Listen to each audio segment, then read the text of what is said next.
നമസ്കാരം. ഞാനിന്നിവിടെ ഒരു വാട്ടർമെലൺ സ്ലഷിയാണ് ഉണ്ടാക്കാൻ പോകുന്നത്. അതിനുവേണ്ടി കുറച്ച് വാട്ടർമെലൺ കട്ട് ചെയ്ത് വെച്ചിട്ടുണ്ട്, ഒരു നാരങ്ങയുടെ നീര് അരിച്ചെടുത്ത് വെച്ചിട്ടുണ്ട്, പിന്നെ ഒരു 1/4 കപ്പ് പഞ്ചസാര.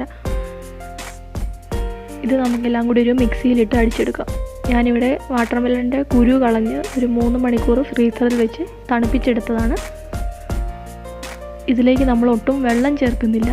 ഇത് നാരങ്ങാ നീരും പഞ്ചസാരയും മാത്രമേ ചേർക്കുന്നുള്ളൂ. അതുകൊണ്ട് ഇതൊരു കുഴമ്പ് രൂപത്തിലായിരിക്കും നമുക്ക് കിട്ടുന്നത്.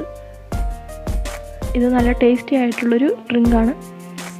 ഈ പഞ്ചസാരയുടെ അളവൊക്കെ നിങ്ങളുടെ ഇഷ്ടത്തിനനുസരിച്ച് ചേർക്കാം.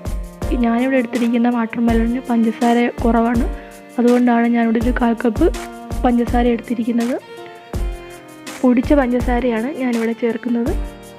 അങ്ങനെ നമ്മുടെ ഡ്രിങ്ക് ഇവിടെ റെഡി ആയിട്ടുണ്ട്. നമുക്കിതൊരു ഗ്ലാസ്സിലേക്ക് മാറ്റാം. നല്ല ടേസ്റ്റി ആയിട്ടുള്ള ഡ്രിങ്കാണ്. Thanks for watching.